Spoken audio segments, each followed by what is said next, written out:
사도 바울은 복음이라는 단어를 인사말에서 굉장히 중요하게 이미 언급했고, 오늘도 또 감사를 전하고 또 편지를 쓰는 그런 목적, 또 특별히 로마 교회 방문 계획 이런 것들을 말하면서 믿음이라는 단어를 중요하게 쓰고 있습니다. 그래서 지금 사도 바울이 키워드로 쓰고 있는 두 단어는 복음과 믿음이구나. 하나님은 우리에게 복음을 주셨고 우리는 믿음으로 그 복음을 듣고 반응하는 이 두 가지가 지금 바울이 로마 교회에 전하고자 하는 매우 중요한 메시지라는 걸 우리는 금방 반복되는 단어만을 가지고도 우리가 알 수가 있습니다. 그래서 오늘 말씀의 제목은 오직 믿음으로 사는 나라다. 오직 믿음으로 사는 나라라고 잡아봤습니다. 여러분, 가끔 조폭에 대한 그런 드라마나 영화가 나오는 것들을 우리가 흔히 보게 되는데, 조직폭력배 그 집단에 가입하는 청년들, 또 요즘엔 청소년들까지도 가입을 한다 그러는데, 어떤 청년들이 주로 가입을 하나. 아무튼 영화 같은 데 보면 정상적이고 행복한 가정에서 정상적인 그런 정상적이라 그러면 뭐 그거 있잖아요. 뭐 고등학교 졸업해서 대학교 가서 뭐 직장 생활하고 이런 그런 일반적인 그런 행복한 생활을 하는 청년은 거의 없고, 거의 다가 청소년기 어렸을 적에 가정이 굉장히 뭐 파탄이 나든지 뭐 망하든지 뭐 그래서 굉장히 어려운 상황 속에서 학업도 제대로 할 수가 없고, 그러다가 직장도 제대로 취직을 할 수가 없고, 미래는 참 암담하고 여기저기 가봐야 맨날 열등감만 느끼고, 이제 이러는 청년들이 조직폭력배 형아들이 이렇게 유혹하는 것에 이렇게 넘어가게 돼서 가입을 하는 일들이 많아지고 있죠. 그럴 때 이제 그 조직폭력 집단으로 들어가기로 결정하는 그 청년을 한번 생각해 보자고요. 어떤 마음으로 거기를 들어가기로 했을까? 알 텐데, 조직폭력배 집단이라는 게 어떤 건지는 알 텐데 왜 그걸 들어가기로 했을까? 그럼 보나마나 거기에는 분명히 어떤 믿음이 작동한 거죠. 어떤 믿음이겠어요? 지금 내가 이렇게 사는 것보다는 글로 들어가는 게 훨씬 낫겠다. 그렇죠? 아무렴 이것만 못하겠냐, 이런 믿음이 있는 거죠. 그런데 이제 막상 들어가 보면 몇 년 폭력배 생활 하다 보면 내가 뭔가 잘못했나 보다라고 후회하게 되겠죠. 그러니까 믿음은 믿음인데 정말 믿을만한 것을 믿지 믿을만하지 못한 것을 믿은 그러한 문제를 가지고 있는 겁니다. 제가 왜 이런 예를 들냐면, 세상 사람들도 나름대로 믿음을 갖고 살아갑니다. 더군다나 뭔가 큰 변화를 한번 꾀보려고 할 때 믿음이 없이 큰 변화를 꾀하기가 어렵죠.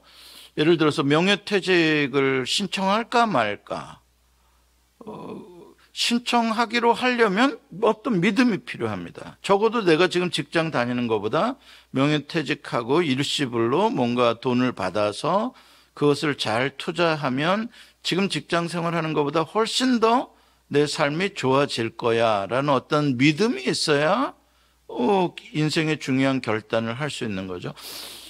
태평양 건너 비행기 타고 미국에 온 사람들은 안 그렇겠습니까?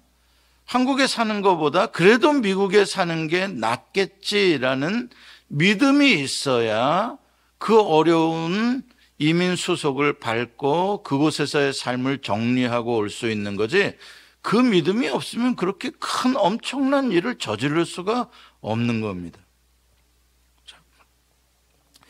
우리말에도 친구 따라 강남 간다라는 말이 있잖아요. 친구 왜 따라 친구를 갑니까? 친구를 믿으니까. 친구가 강남이 좋다 그러니까. 친구를 믿어서, 나는 강남이 뭔지 모르지만 친구를 믿고 가는 거죠. 자, 그런데 믿음으로 이렇게 사는 것은 꼭 하나님을 믿지 않아도 세상 사람들도 어느 정도 다 믿음을 갖고 살아간다. 그런데 세상 사람들의 믿음이라는 것은 좀 복불복이다. 그 믿음이 진짜로 맞을 수도 있고, 또 경우에 따라서는 상황에 따라서 또 안 맞을 수도 있고, 그게 세상 사람들의 믿음이죠. 그래서 그들은 믿음만으로는 절대 못 삽니다. 세상 사람들은 믿음으로 사는 경우도 많이 있지만 믿음만으로는 세상 사람들이 못 살아요. 왜? 믿음이 언제든지 배신되어질 수 있다는 걸 알기 때문에 믿기는 믿되 또 자기 나름대로 뭔가 계획을 세우고 그 다음에 준비를 단단히 하지 않으면 안 되는 거죠, 세상 사람들은. 하지만 하나님의 나라에서는 믿음의 대상이 여기저기 있는 게 아니라 믿음의 대상이 단 하나뿐인 거예요. 우리의 믿음의 대상은 유일하신 하나님 한 분이신 거예요.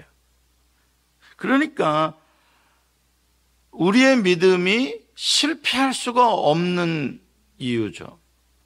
왜냐하면 하나님은 어떤 분이시니까? 반드시 믿는 자에게 상 주시는, 하나님은 우리의 믿음을 배신하지 않으시는 신실한 분이시니까. 그게 하나님의 기본 속성이시니까. 그러니까 우리는 하나님만 믿는 것으로 얼마든지 하나님의 나라 안에서 살아갈 수가 있는 것이죠. 다른 것들이 준비되어 있지 않아도, 다른 것들을 의지하지 않아도 믿음만으로 살 수 있는 것입니다. 또 반대로 하나님의 나라에서는 믿음이 없이는 살 수가 없습니다. 그렇죠? 왜냐하면 여러분 생각해 보세요. 하나님의 나라에서는 일단 하나님이 눈에 보이지 않아요. 손에 잡히지도 않고 눈에 보이지도 않고, 하나님의 음성이 맨날 귀에 들리는 게 있습니까? 그렇죠? 하나님이 내가 기도하면 바로바로 기적을 일으켜 주시나요? 아니죠. 기적 안 일어나죠. 즉시 하나님 나 돈 필요해요 그러니까 하나님이 즉시 현찰 딱 갖다 앞에 주시나요? 아니죠. 예, 약속음 이런 거 줍니다. 기한도 안 써진 거. 그러니까 하나님은 주로 이런 식이거든요. 일하시는 게. 우리가 세상에서 마귀의 유혹, 그 밑밥이 바로바로 눈에 보이는 이런 방식으로 하나님 일을 안 하세요. 그런 걸로 우리를 꿰어가지 않으신단 말이에요. 보이는 거 없고 들리는 거 없고 잡히는 거 없어도 믿음으로 가게 하시는 하나님이시기 때문에 그 훈련을 시키시는 분이시단 말이죠. 그렇기 때문에 믿음이 없이 하나님의 나라를 산다? 불가능합니다. 자, 사도 바울은 인사말에서 우리가 지지난주에 봤듯이 복음에 대해서 간략히 이미 소개를 했습니다. 지난주에 복음이라는 단어가 유앙겔리온이다라고 설명을 했습니다. 이 유앙겔리온이라는 게 굿뉴스라는 뜻인데, 그냥 단순히 일반적으로 그냥 굿뉴스라는 의미로도 쓰이지만, 특별히 유앙겔리온이라는 단어가 가지고 있는 뉘앙스로는, 그 시대의 뉘앙스로는 이거는 황실에 적용되는 단어다, 통치권에 관련된 단어다라는 걸 제가 지난 시간에 강조해서 말씀을 드렸습니다. 그러니까 예수님의 스토리가 유앙겔리온이다라고 하는 건 예수님을 왕의 스토리로 소개를 하고 있는 거다. 황제와 같은 그러한 왕, 통치자로서 소개를 하는 것이 복음이다라는 단어 속에 들어있다는 거예요. 우리가 이 개념을 우리가 바르게 알지 않으면 복음이라는 소리를 수천 번 들었어도 복음을 이해 못해요. 뭔 말인지를 몰라요. 그래서 복음이라는 단어 속에는 통치권이 꼭 들어가 있다. 나라가 들어가 있는 단어다. 나라. 예수가 다스리는 나라라는 말이죠. 쉽게 말하면 복음이라는 건 예수가 다스리는 나라. 그러니까 예수가 진짜 왕이고 로마 황제는 가짜 왕이다. 이 소리인 거예요. 그 로마 시대에 유앙겔리온이라는 단어를 예수에게 적용한다는 건 예수가 진짜가 나타났다는 거예요. 저는 가짜였고요. 그 소리를 하는 겁니다. 이거 엄청난, 제가 말씀드렸죠. 위험한 그러한 정치적인 용어 선택이라고요. 그러니까 진짜 왕이 다스리는 나라가 하나님의 아들이 다스리는 나라이기 때문에 하나님의 나라라고 하는 것이고, 그것이 곧 하늘나라 같은 그러한 이 땅에서는 볼 수 없는 그러한 놀라운 나라다, 이렇게 설명을 하는 것이죠. 자, 이렇게 복음이 선포가 되게 되면 진짜가 선포됐기 때문에 로마 황제는 가짜 왕이요, 황제가 다스리는 로마도 이 세상에 속한 언젠가는 사라질, 또 이 세상의 왕들의 나라도 다 마찬가지로 그런 전쟁과 폭력과 불의, 부정으로 약한 자들을 억누르는 그런 몹쓸 나라들이다라는 말이 돼버리는 거죠. 쉽게 이야기해서 여러분, 구약의 복음을 상징하는, 구원을 상징하는 사건이 출애굽입니다. 아시죠? 출애굽, 애굽에서 떠나서 어디로 간다는 겁니까? 하나님의 나라로 들어간다는 거예요. 바로가 다스리는 나라에서부터 하나님이 왕으로 다스리시는, 그래서 성막이 있는 거잖아요. 왕궁이잖아요. 하나님이 왕이시고 법을 주시잖아요. 하나님의 법을, 율법을. 법이 있는 하나님의 왕이 다스리는 국가로 나라가 옮겨지는 거예요. 이게 구원이에요.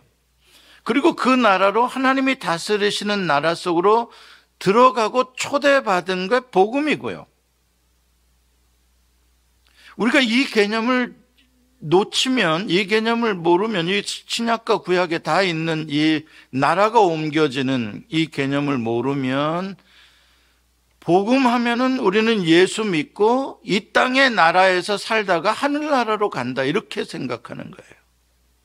그러니까 이 땅에서의 나라는 그냥 다 하나의 황제의 나라예요. 그냥 미국 땅이고요, 한국 땅이고요. 하나님의 나라의 개념이 없어져 버려요. 하나님의 나라의 개념이 없고 그냥 하늘나라라는 개념으로 가버리는 것이, 이게 지금 기독교의 그동안의 복음에 있어서 가장 심각한 도전을 받고 있는 비복음적인 문제인 거예요. 우리는 이 땅에서 지금 육체적으로는 미국의 시민권을 가지고 살아갈지 모르지만 우리는 영적으로 하나님 나라의 시민권자가 되어 하나님의 통치, 하나님의 법을 따라서 살아가는 사람인 거예요. 그 정체성이 더 소중한 거다, 이 말이죠. 그 가운데 분명한 여기에는 갈등이 있죠. 이 땅의 육신을 가지고 이 땅의 문화와 땅의 가치를 가지고 살아야 되는 존재이면서 동시에 하나님이라는 거룩하신 분이 주시는 그 거룩한 법, 그걸 지키며 살아가야 되는 존재로서의 이 갈등이 우리에게 있는 거예요. 그래서 복음이라는 단어는 절대 쉽고 그냥 무조건 인조이하는 굿뉴스가 아니에요. 이건 우리에게 엄청난 충격을 주는 것이고 하루하루의 삶을 긴장 가운데에서 갈등을 극복해가면서 살아가게 수밖에 없는 그 의미가 요한겔리온에 있는 거예요. 왜? 주권이 바뀌었기 때문에, 왕권이 바뀌었기 때문에, 나라가 바뀌었기 때문에 그런 것입니다. 따라서 이 정치권, 통치권 문제라서 역사적으로 보게 되면 여러분들 아시는 대로 빌라도가 예수를 신문할 때 네가 왕이냐 물었죠. 예수는 내가 왕인 건 맞다. 그러나 나의 나라는 이 땅, 이 어떠한 지구상의 어떤 지역에 속한 나라가 아니다라고 말씀을 했습니다. 그러나 그걸 이해할 수가 없죠. 영적인 나라에 대해서 빌라도가 어떻게 이해하겠습니까? 그러니까 진리가 무엇이냐 그러면서 예수를 때리고 십자가에 못 박게 하잖아요. 그러니까 결국 무슨 정치적인 역적 집단으로 생각하는 거예요. 그러니까 이 세상의 통치자들은 복음이 증거가 되면요, 왜 그렇게 못 살게 굴까? 그렇죠? 많은 나라에서 독재자들, 특별히 악을 행하는 독재자들, 전도를 금지하잖아요. 박해하잖아요. 역사적으로 계속되고 있는 거예요, 그것은. 그리고 그 싸움은 앞으로 더 치열해질 거다. 요한계시록의 이야기가 그거 아니에요? 세상에 두 짐승이 나와가지고 끝까지 그리스도인들을 핍박하고 죽이고 교회를 없애려고 하는 그런 영적인 싸움은 앞으로 계속될 것이다. 그러므로 우리가 복음을 믿고 영접한다는 것은 악한 세상의 정치 세력들에게 다양한 핍박을 받을 각오를 해야 되는 거예요. 그런 위험성이 있는 거죠. 여러분 아시잖아요. 지하교회, 북한에도 지금도 지하교회에 숨어서 발각되면 사형을 당하든지 아우지탄강 가니까. 그러니까 복음을 영접했다는 건 이러한 굉장한 갈등과 긴장과 위험성이 있다는 거죠. 거기에 분명히 세상과 그리스도인들과의 근본적인 그러한 차이점, 또 갈등이 있는 겁니다. 또 복음을 믿는다는 건 오직 왕권, 주권, 재산권, 생명권까지 다 예수님께 드렸다는 겁니다. 우리가 이걸 꼭 인식해야 돼요. 예수를 영접했다라는 건 예수를 나의 왕, 나의 구세주, 나의 주인, 내 생명의 주인, 그렇죠? 다 주님께 다 드렸다는 거예요.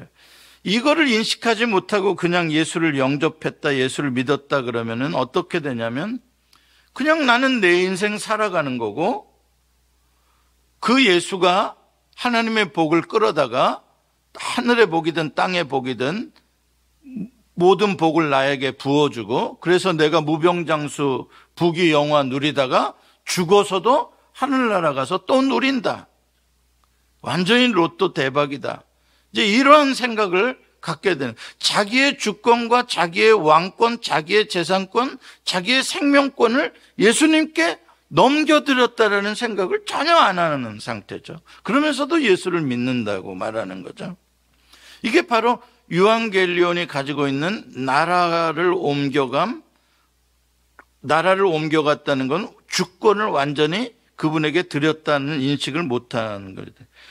자, 이렇게 되면 예수를 믿는다고 하는 게 결국은 미신이 되고 마는 것이죠.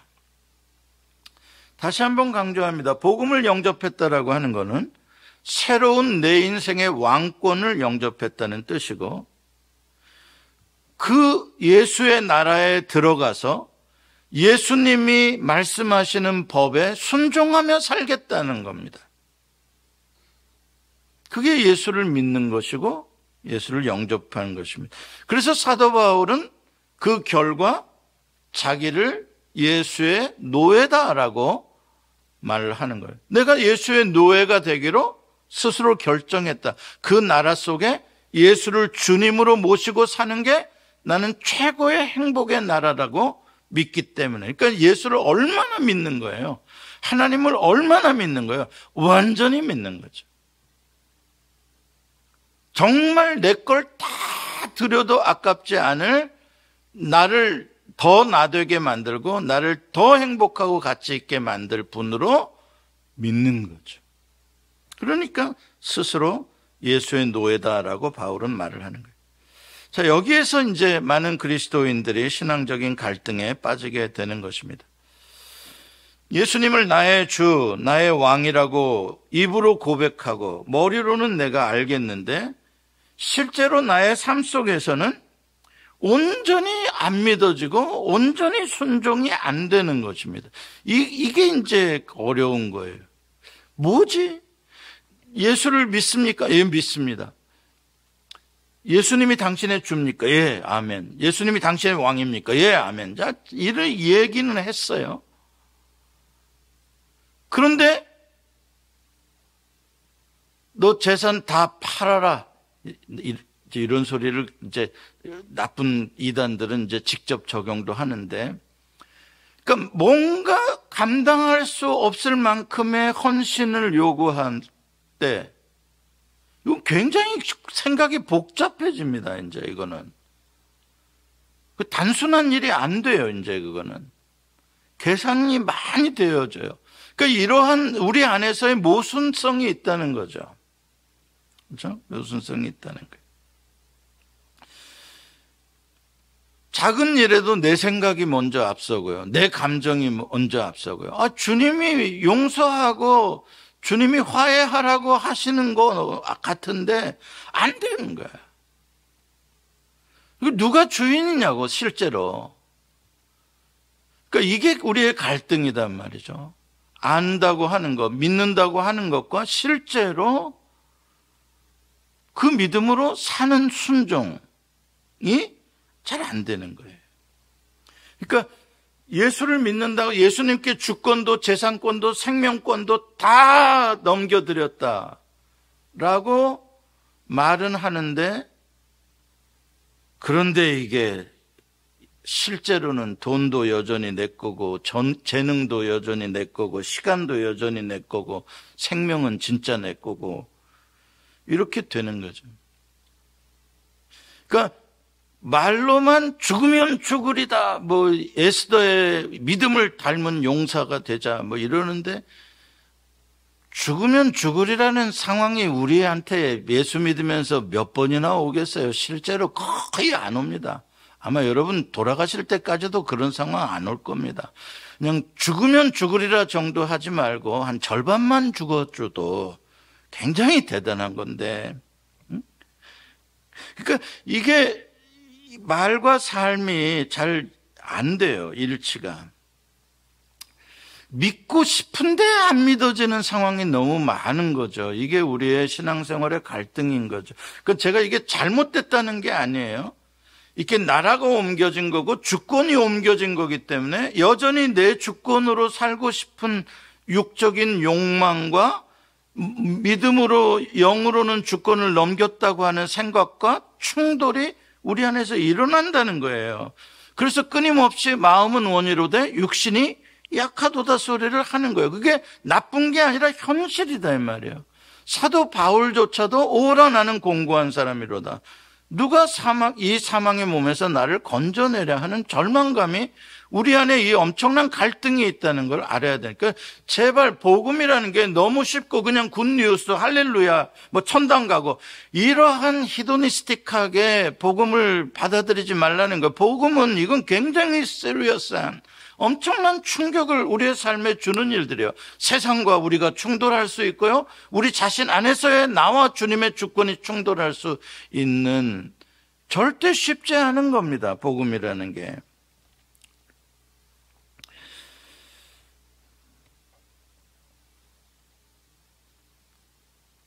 믿음이 없으면 어떻게 왕권을 내어드릴 수가 있겠어요? 생각해 보세요. 믿음이 없는데, 저 사람에 대한 믿음이 없는데 나의 주권을 어떻게 맡기냐고.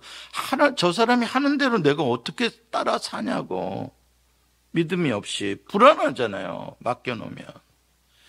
그러니까 윤석열이한테 맡겨놓은 민주당은 나라가 계속 불안하다 그러고, 문재인이한테 맡겨놓은 또 이쪽 뭔 당이에요? 국민당? 모르겠. 당은 또 그렇게 또 불안하다 그러고. 그래, 믿음이 안 간다는 거예요. 통치자에게 믿음이 안 가면 당연히 불안한 거죠, 그거는. 그런데 어떻게 왕권을 내드릴 수가 있어요? 그러니까 우리가 주님께 왕권을 드렸다, 하나님이 나의 왕이시다, 이게 그렇게 간단한 말이 아니에요. 제발 말로만 그냥 그렇게 하는 그런 거 하지 말자는 거예요. 심각하게 한번 생각해 보자는 거죠. 정말 믿을만 해서 왕권을 아예 드렸냐, 그분에게. 뭐 유행가 가사도 아니고요. 나의 주권, 내 삶의 주권, 재산권, 생명권? 보통 믿을만 하지 않고서 우리가 어떻게 맡기냐고요, 그거를. 심각한 문제입니다. 그러니까 그게 사실은 안 믿어지는데 그냥 맡겨놨기 때문에 어떻게 돼요? 불안한 거죠. 그게 어려운 거예요. 내 소유를 다 드리는 것도 어렵고요. 생명을 바치는 건 더더군다나 어렵고요. 믿음이 없이 어떻게 오랜 세월 고난을 당하며 가난하게 억울하게 핍박을 당하며 자기를 부인하고 십자가를 지고 긴 세월을 어떻게 살 수 있겠어요? 믿음이 없이요. 부활의 믿음이 없이 어떻게 그 고난의 십자가의 길을 걸어가겠냐고요. 다 믿음 이야기입니다. 믿음이 없이 어떻게 십자가에서 자기를 조롱하는 사람들의 그 모욕을 견뎌낼 수 있겠어요? 그러니까 예수님이 왕이신 나라에서 내가 살겠다라고 결정하는 데는, 또 살아가기 위해서는 그분에 대한 절대적인 믿음 없이는 안 되는 거예요. 어차피 믿기로 한 거 그냥 다 믿어버리는 거죠. 그렇죠? 그러니까 믿지 못하면 불안하고 갈등하고 하나님과 화평을 누리자 뭐 이랬는데 하나님과 화평을 누리기는커녕 그냥 맨날 힘든 거예요. 야, 이거 예수를 믿는데 왜 평안이 없냐? 예수를 믿는데. 결국은 믿음으로 문제가 가게 되는 거죠. 자, 그런데 우리가 감사한 것은 뭐가 감사하냐? 우리에게 처음부터 그렇게 온전한 믿음이 없다는 사실을 하나님께서 아신다는 것. 처음부터 그렇게 완전히 정말 올인해버릴 수 있는 완전한 믿음이 우리에게 있으면 갈등할 필요가 뭐가 있겠어요. 그런데 처음에 믿는다고는 하지만 그런 믿음이 우리에게 없는 연약한 믿음이라는 걸 하나님은 아신다는 거예요. 그래서 하나님이 그 연약한 믿음을 조금씩 훈련하시고 성장하게 해주셔서 온전한 믿음의 자리까지 그 믿음이 자라나도록, 성장하도록, 그 믿음이 커가도록 하나님이 도와주시겠다는 거예요. 여기에 소망이 있는 거죠. 나보고 네 믿음 네가 알아서 해. 그러면 우리는 정말 힘들 거예요. 근데 하나님이 나 믿음 없는 걸 도와주시겠다는 거예요. 우리 지난번에 그 귀신 들린 아버지가 뭐 할 수 있거든 좀 어떻게 해주십시오. 그러니까 할 수 있거든이 무슨 말이냐 뭐 이러니까 내가 믿나이다. 나의 믿음 없음을 도와달라고 한 것처럼 하나님은 도와주신다. 오늘 본문 17절 말씀 다시 한번 같이 읽어봅시다. 시작. 복음에는 하나님의 의가 나타나서 믿음으로 믿음에 이르게 하나니 기록된 바 오직 의는 믿음으로 말미암아 살리라 함과 같으니라. 믿음에서 믿음에 이르게 한다. 그렇죠? 믿음으로 출발했어요. 작은 믿음으로. 그러나 그 작은 믿음 상태로 있는 게 아니라 쭉 그 믿음이 큰 물줄기처럼 점점 더 큰 강을 이루는 것처럼 쫙 믿음이 온전한 믿음의 자리에까지 이르도록 그렇게 해주신다 말씀하고 있습니다. 무엇이 우리를 그렇게 더 큰 완전한 믿음으로 성장시켜 주는 건가? 뭐가요?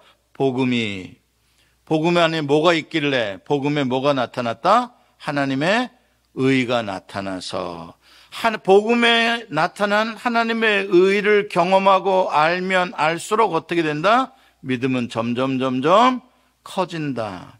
하나님의 의를 경험하면 경험할수록 알면 알수록 믿음은 점점 커진다. 너무나 당연한 이야기예요. 여러분들이 처음에 저를 보았을 때 조금 안 믿어올 수도 있어요. 진짠가 가짠가요? 말만 번지르하게 하는 놈. 아이고 생긴 게 좀 뺀질거리게 생겼네. 어이구 뭐 좀 차갑게 생겼네. 뭐 이렇게. 그런데 이렇게 딱 몇 년 사귀어 보면은 그래도 사람 믿을만 해. 응? 다 그렇죠? 이게 왜 그러냐? 그동안에 뭘 했기 때문에? 경험을 했기 때문에 조금 더 알아갔기, 이런 사건, 저런 사건, 이런 일, 저런 일 통해서 알아가기 때문에 믿음이 조금씩 더 커져가는 거죠. 똑같은 원리인 거예요. 복음을 통해서, 하나님의 말씀을 통해서 하나님의 의가 나타난, 하나님의 의라 그러면 이게 뭐 신학적으로 뭐 더 엄청난 거라고 생각하는, 그렇지는 하나님의 하나님 되심이 나타났다는 거예요. 하나님의 하나님 되심, 그 거룩하심, 하나님의 신실하심, 하나님의 사랑, 하나님의 능력, 그 모든 하나님의 아름다우심이 한 단어로 그냥 의라고 나오는 거예요. 그 하나님의 아름다우심이 얼마나 다양하고 풍성하게 십자가의 예수 그리스도의 사건을 통해서 나타났으며 구약의 모든 선지자들의 말씀을 통하여 구약의 역사를 통하여 나타났으며 그 모든 하나님의 계시들을 우리가 보고 듣고 깨닫고 배우고 하나님을 알면 알아갈수록 하나님에 대한 믿음이 커집니까 안 커집니까? 커지죠. 당연히 커지죠. 작은 인간과의 관계 속에도 조금 사귀면 사귈수록 믿음이 깊어져 가는데, 커져가는데, 하물며 온전하신, 거룩하신 그 위대하신 하나님을 알면 알아갈수록 믿음이 안 커질 수가 없는 거죠, 그거는. 그러니까 믿음이라는 건 내가 무조건 가서 무슨 뭐 소나무 뿌리 붙잡고 나의 의지를 강화시키고 믿습니다 소리를 1000번을 한다고 믿음이 생기는 게 아니고, 그 시간에 성경이라도 한 자 더 읽어. 그 시간에 하나님이 누군지라도 하나 더 배워. 그래야 믿음이 생기는 거지. 그냥 내 신념을 강화시킨다고, 그냥 벽을 보고 면벽하고 돌을 닦는다고 믿음이 생기는 게 아니다 이 말이죠. 믿음은, 믿음에서 믿음에 이르게 하는 거는 복음에 계시된 하나님의 의예요. 하나님을 알면 알수록 자라나는 것이죠. 17절에서 말하는 오직 의인은 믿음으로 말미암아 살리라. 의인은이라는, 이게 특별한 사람이냐? 의인이라는 게 나는 의인이 아니냐? 아니, 여기서 말하는 의인은 예수 믿는 자예요. 예수 믿는 자의 법적인 신분이 의인인 거예요. 그러니까 예수 복음을 듣고 예수를 영접하고 예수를 왕으로 섬기는, 예수의 나라에 들어와서 살아가는 모든 백성들을 다 의인이라 그러는 거예요. 의인이. 하나님의 나라에서는 여러분 잘 보세요. 등급이 실력으로 되는 게 아니에요. 외모로 되는 게 아니에요. 뭐 부자냐 가난한 자냐 그걸로 등급이 매겨지는 게 아니에요. 학벌로 아니에요. 어떤 민족으로 아니에요. 하나님 나라에서는 모든 사람이 동등하게 남녀노소 빈부귀천 인종 상관없이 모든 사람이 동등하게 다 의인이에요. 가진 자도 없는 자도 다 의인이에요. 예수를 믿음으로. 따라서 오직 하나님의 은혜를 받아서 살아가는 사람들이기 때문에, 하나님의 은혜로 이 나라에 들어온 사람들이기 때문에 그 의인들의 삶은 다 똑같아요. 그냥 모든 일에 감사하는 거. 그냥 다 감사해요. 이 사람도 감사, 저 사람도 감사. 다 하나님의 은혜 받아서 살아가는 사람들 다 감사. 차별이 전혀 없어. 내가 좀 더 했지 우월감 없어요. 하나님 나라에서. 난 좀 못해 열등감 없어요. 하나님 나라에서. 다 동등. 다 의인이. 그래서 하나님께 감사하고 하나님을 사랑하고 나를 사랑하고 이웃을 사랑함으로 살아가는 거예요. 그게 바로 믿음으로 사는 하나님의 나라예요. 그리스도의 나라.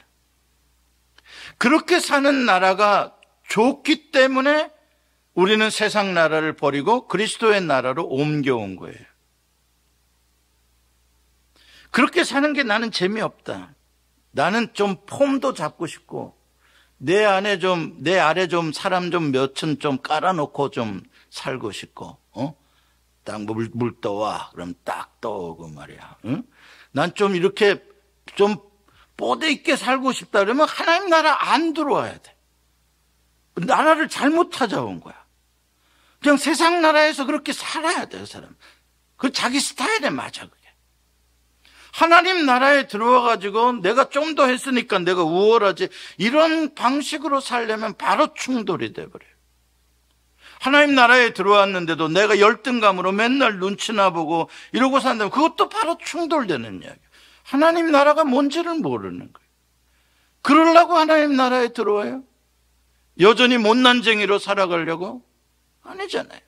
그렇게 살아가고 사람들한테 짓밟히고 뭐 못 배웠다고 없다고 그런 게 난 너무 싫어서 그래도 나를 사랑하고 나를 위해 십자가를 지신 나를 최고로 여겨주시는 그 하나님의 나라에 들어온 거 아니에요. 근데 이 나라에 들어와서 뭐가 그렇게 기가 죽어가지고 그것도 믿음이 아닌 거예요. 그러니까 하나님 나라에 들어와서 믿음으로 사는 것은 지극히 평준화가 이루어져요. 그냥 잘해도 감사, 못해도 감사 다 평준식. 그런데 왜 이렇게 결코 쉽지만은 않은 복음을 믿어야 하고 이렇게 갈등이 있는 복음을 또 전해야 하는 걸까? 왜 이렇게 복음을 전하고 믿어야 하는 게 절대적인 일일까? 16절에 바울이 분명히 그 이유를 말해줍니다. 16절 같이 읽습니다. 시작.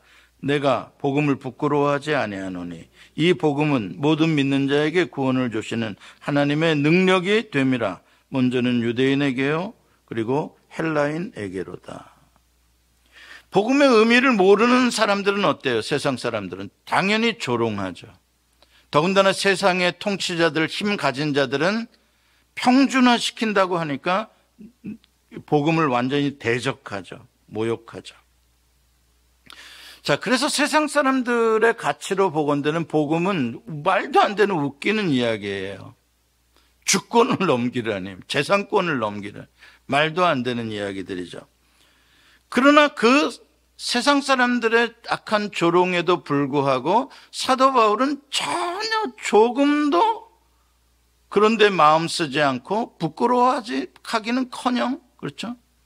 전혀 개의치 않는 거예요. 왜 그럴 수 있어요? 복음의 가치를 알기 때문에 그런 거예요. 내가 가지고 있는 것의 가치의 소중함을 모르면 사람들의 반응에 의해서 흔들리죠. 그러나 복음의 가치를 너무나 확실히 바울은 알기 때문에 왜? 그도 옛날에는 복음을 대적했던 자였잖아요. 복음 웃기고 있네. 말도 안 돼. 했던 자였잖아요. 그런데 그가 진짜 복음의 의미와 뜻을 깨닫게 되었잖아요. 그러니까 너무나 복음의 가치를 안 믿는 사람 입장에서도 보았고 믿고 난 다음에 그 가치를 다 알게 되는 것이죠. 그러니까 바울은 이렇게 확신을 갖는 거예요. 여러분, 이 세상의 인류를 보세요. 이 세상을 보세요. 뭐가 문제예요? 죄와 사망의 권세예요. 마귀의 권세예요. 뭐 다른 왕들이 다스린다고 하지만 그런 것들은 다 일시적인 마귀의 그런 대행자들일 뿐이고 진짜 공중 권세 잡은 자에 의해서 인류가 완전히 노예처럼 살아가잖아요. 바로 밑에서 히브리 백성들이 노예로 살듯이. 그렇죠? 이 인류를 해방하고 진짜 자유와 행복과 인간으로서의 존엄성, 그 사랑을 나누며 살 수 있는 길, 어떻게 하면 되겠어요? 철학을 공부하면 되겠어요? 어떻게 하면 되겠어요? 길이 없는 거예요. 유일한 이 해방과 자유의 길, 소망의 길, 사망과 죄의 저주에서부터 벗어날 수 있는 유일한 방법, 유일한 길, 그 복음이니까요. 그 외에는 없으니까요. 이걸 들어야 너도 살고 세상이 사니까요. 너무 확신하니까요. 이거는 유대인이나 헬라인이나 유식자냐 무식자냐 전부 다 상관없이 평화롭게 한 공동체로 살아갈 수 있는 유일한 길, 그건 하나님의 나라예요. 하나님의 나라는 다 포용할 수 있어요. 인종과 남녀노소, 빈부귀천 다 포용할 수 있어요. 그러니까 절망과 재앙과 폭력에, 여러분, 인간의 삶이라는 게 늘 그래서 불안하고, 어느 날 삶의 터전이 흔들어서 와르륵 무너져 버릴지, 내 삶에 지진이 일어날지, 그렇죠? 이렇게 불안 가운데 살아가는 이 인류를 구원해 줄 수 있는 유일한 소망, 그게 복음이죠. 그래서 한 사람도 복음을 들으면 살아날 수 있고, 한 나라도 복음을 듣고 복음을 믿으면 그 나라가 살아날 수가 있는 거죠. 이러한 우리를 불안하게 만드는 악의 세력들에게 우리가 굴복하지 않고 희망을 갖고 인내하며 싸우며 정의로운 삶을 살 수 있는 것이죠. 왜? 복음은 부활, 궁극적 승리, 전능하신 하나님의 주권에 대한 이야기이기 때문에 모든 것을 가능하게 하는 희망입니다. 바울은 자기가 먼저 그 은혜를 받고 이 복음을 깨닫게 되었다는 거죠. 그렇기 때문에 자기는 빚진 마음을 갖는 거예요. 주님께 감사한 마음을 갖는 거예요. 내가 복음을 대적하던 자인데 어찌하여 나에게 이렇게 어마어마한 은혜를 베푸셔서 이 복음의 비밀을, 구약 성경으로부터 시작해서 이 모든 것들을, 그 안에 계시된 하나님의 의의 영광을 다 깨닫게 해주셨나이까. 너무 감사한 거죠. 그게 자기의 능력이 아니라 하나님이 주신 은혜라고 생각하는 거예요. 그러니까 은혜를 받으니까 당연히 복음에 빚진 마음을 갖는 것이죠. 여러분, 빚진 마음이라는 게 얼마나 무겁고 힘든 건지 아시죠? 빚을 다 갚기 전에는 두 다리 뻗고 자기가 쉽지 않아요. 늘 빚이라는 게 한쪽을 눌러요, 우리의 머릿속을요. 그러니까 미국에서 해방되는 날이 언제예요? 몰개지 다 갚는 날이 해방되는 날.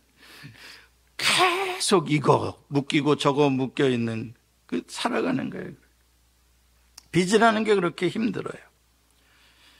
그러니까 이게 빚진 자가 되면 와서 그 빚을 갚아달라고 울부짖는 사람들의 소리가 들리는 거죠. 그러니까 쉽게 말하면 바울에겐 이런 마음인 거예요. 복음이라는 거는 진짜 만병통치약으로 생각을 하는 거예요, 바울은.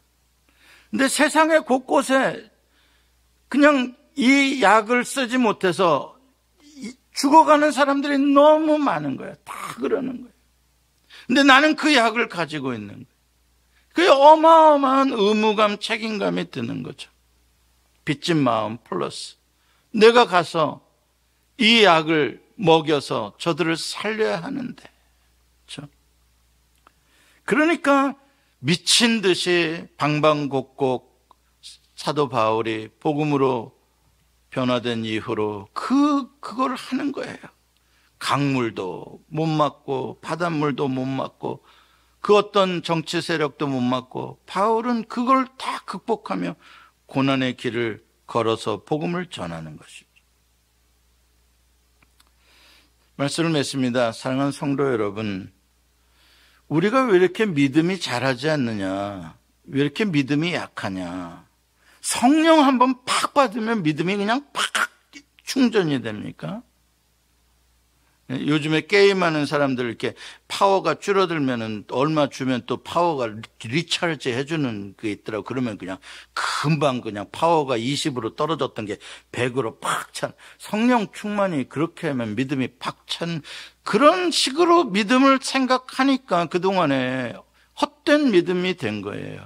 믿음은 그게 아니라 성령님은 어떻게 충만히 역사하시냐? 하나님의 복음의 말씀을 읽고 듣고 묵상하고 깨닫도록 성령이 역사하시는 거예요.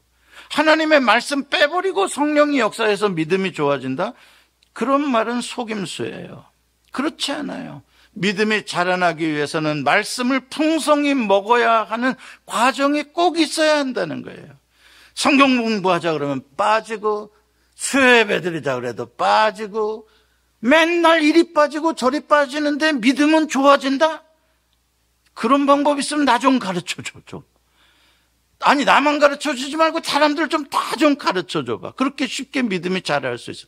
왜 그런 헛된 짓을 하냐고요. 그러니까 엉터리 믿음이 되는 거죠. 아니에요. 믿음은 아이가 한 끼 한 끼 꼬박꼬박 꼭꼭 씹어 골고루 음식을 먹고 내일도 먹고 모레도 먹고 그렇게 하면서 운동하고 자라나듯이 배우고 학교 다니고 그래서 아이가 자라나듯이 믿음도 그러한 과정으로 해야 자라나는 거예요.